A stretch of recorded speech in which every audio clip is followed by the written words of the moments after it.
If you have ever found yourself setting your January resolutions only to completely forget about them a few months later, then this is the episode that you need to listen to, because honestly, that used to be me. I used to love setting goals at every single opportunity, and I would completely forget about them and never look back on them. And if that is you, then I need you to listen to this episode, because we are going to be talking about the psychology around goal setting, how to ensure that we are setting really, really effective goals that align with us, that excite us, that we are actually motivated towards, and also making sure that we are able to go back, track our progress, and that we don't just forget about our goals, okay? 2026 is the year that you get to achieve everything that you want to.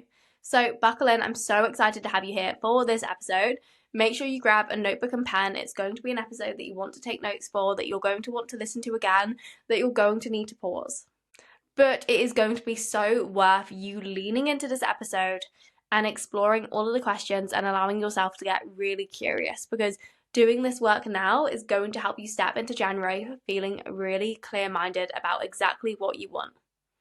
So welcome back to the Zala Shift podcast. This is the podcast where we explore mindset embodiment and how you show up for yourself so that you get to move forward with clarity, feeling connected to who you want to be, and building a life that makes you feel great. Today, we are talking all about how to set those effective goals. So the most essential part before we get into our goal setting is the bit that's probably not as fun to do, and that is the reflection side of things. The reason reflection is so important is because it allows us to take the lessons, it allows us to celebrate the progress that has been made, and it allows us to look at how we are going to make 2026 different. Your brain is geared towards safety. Your brain is geared to predict what is going to happen. So how does it do this? Your brain is going to predict what is going to happen based on past experiences. So if you don't dive into the past, if you don't look at what you can take from your past experiences, instead your brain is going to protect you at all costs, and it can show up in self-sabotaging patterns when we haven't taken the lessons. So for example, maybe you tried to diet this year and you fell off course. Maybe you fell off course because you didn't follow an appropriate plan. If we can go into 2026 knowing the lessons, we won't just go in with the belief that it's going to fail because it's another diet. So the first thing I want you to do is I want you to ask yourself, what are you proud of yourself for? Where did you surprise yourself? What are your achievements? And no matter how rough of a year this has been, I promise you that our achievements, allow yourself to recognize them, no matter how big, no matter how small. Write down as many achievements as you can possibly think of and let yourself soak them up. Let yourself celebrate what you have done this year. Maybe it is different from the original goal, but that's okay. Just write down absolutely everything that comes to mind. Often we are so good at skipping over the good bits. Your brain has a negativity bias. It loves to focus on the bad bits. It doesn't often spend that time focusing on the good moments. But us focusing on the good moments, us being proud of the good moments, us recognizing the good moments helps us carry it into the new year and realize that you are capable. Now I want you to ask yourself, what felt a little bit harder this year? Where did you struggle?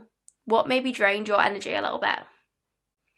And finally, I want you to ask yourself, what is it that you need to leave behind this year? What needs to stay in 2025? What kept showing up for you? Maybe it was a belief, maybe it was a behavior, but let's bring it to attention loud and clear. Reflection is more than just remembering. It is about seeing those patterns so that they don't keep repeating.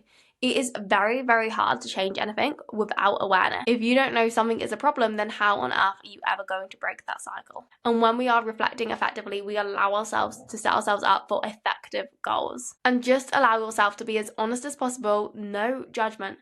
This isn't about beating yourself up for not doing enough. It is about getting curious. It is about learning, because beating yourself up is not going to help you move forward. Sometimes life does not go as planned. Sometimes we have a really, really hard year. There will be some things that were completely out of your control, and that is okay. Give yourself permission to forgive yourself.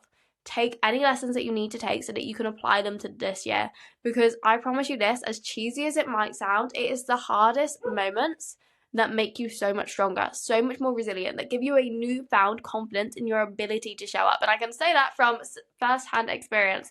The hard moments shape you. The hard moments will determine what this year is like. So if you are feeling a little bit beaten down from 2025, do not let that defeat you. Okay, now I'm going to introduce you to a tool I love. I think it is such a good way to get really, really clear on your intention, on what is important to you, on what really, really hits in the heart. And that is called a miracle question. And this is a tool in solution-focused psychology that is so simple but so powerful. So I'm going to read the question out, and then I need you to just pause the episode right here and spend some time journaling whatever comes to mind.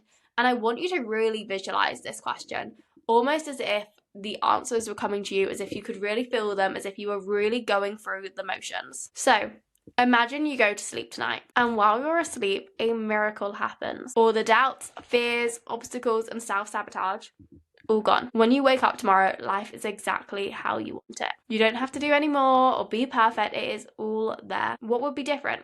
How do you feel? How do you act? What does your life look like on a day-to-day basis?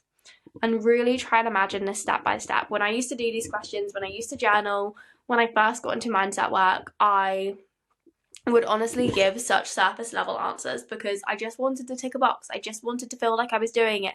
But because I was doing that, because I wasn't allowing myself to go deeper, I wasn't really uncovering the things that were most important to me. So allow yourself to really picture this as a movie, as clear as you can, how it feels, what your day-to-day life is like, that routine. Like, close your eyes if you need to and literally visualize every step. And let me just repeat that question if you need it. Imagine this, you go to sleep and you wake up tomorrow and a miracle has happened. All the doubts, the fears, the self-sabotage are all gone. You don't have to be perfect, you don't have to do more. What is... And you don't have to play it small, you don't have to play it safe. Whatever feels right, whatever comes to mind, that is what you need to write down. And this allows you to really align with what is truly most important to you. And one of the theories in psychology that shows how we need to set effective goals is called self-determination theory. And this says that we need to make sure we are meeting 3 categories in order for us to be able to stay motivated and keep showing up for our goals and to make these goals achievable. So the 3 things are autonomy. This goal needs to be truly important to you, not chosen by anyone else, not something you feel you should be doing. It needs to be your goal. 2, competence. You need to feel capable of achieving this goal. You need to know without a doubt this goal is yours. And 3, relatedness. The goal connects with you, your values, and what is really important to you. So what showed up in that miracle question? When your goal hits these 3 points, it is so much easier to stay focused and to continue showing up consistently versus setting vague goals that actually don't meet any of these criteria. They're not really important to you. They don't really excite you. You're just setting goals for the sake of setting goals. So I want you to think, do the goals that you've been setting hit these 3 markers? The question is not just what do you want to achieve, it is does your goal fit these markers of autonomy, competence, and relatedness? Is the goal important to you? Can you see yourself hitting the goal? Have you set yourself that goal? Now, knowing everything we know, let's get really, really practical and really clear on what these goals actually are for us. So what I really like to do is set my goals into different categories. And these categories will change for you. Pick the categories that stand out most for you and are most important to you in my life. Mine will often be work, personal, relationships, and that will include like family, friends, partner, my health and well-being. Set them based on what stands out for you. You can have more than 4, you can have less than 4. Just make sure it's important to you. And based on each of these categories, we will do our first step, the reflection, and then we want to set an identity for them. So you don't want to just try and do 3 workouts. You want to be the person that enjoys moving.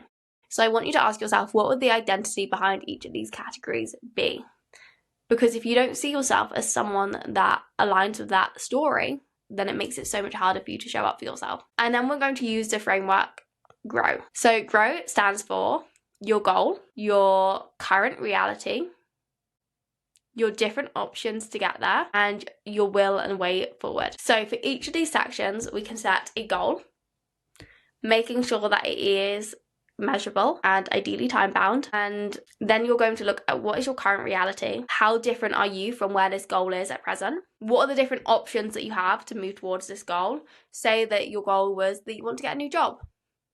What is it that you need to do? Do you need to get a CV out? Do you need to apply to different jobs? Do you need to talk to anyone? What are the different options? And view your will. How clear do you feel on the step? How confident do you feel on the step? What do you need to further help you get towards that goal? This way you have a really, really clear vision of the exact steps for each of your categories to ensure that you are moving closer.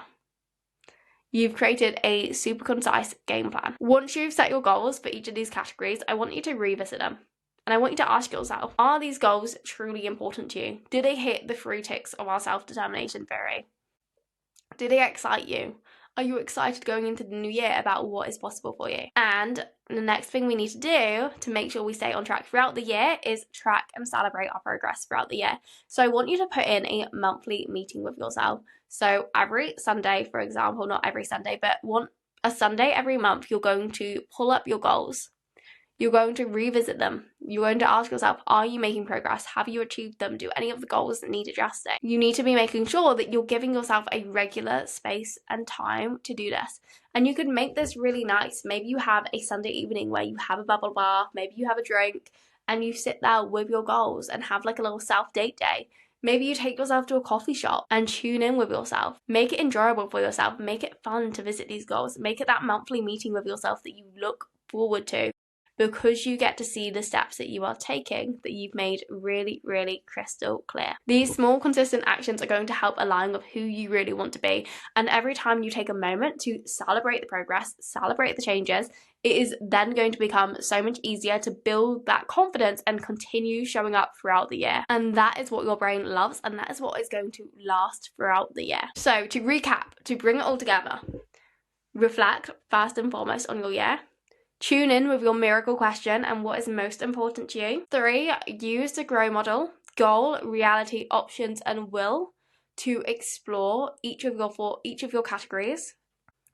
And finally, make sure you are checking in with yourself, you are reviewing progress, you are making sure that you are aligned. 26 does not have to be a year we find ourselves losing our goals, losing focus. It can be the year that you step into clarity, confidence, and momentum. So make sure you spend the time really diving into those questions and exploring what 2026 is going to look like for you.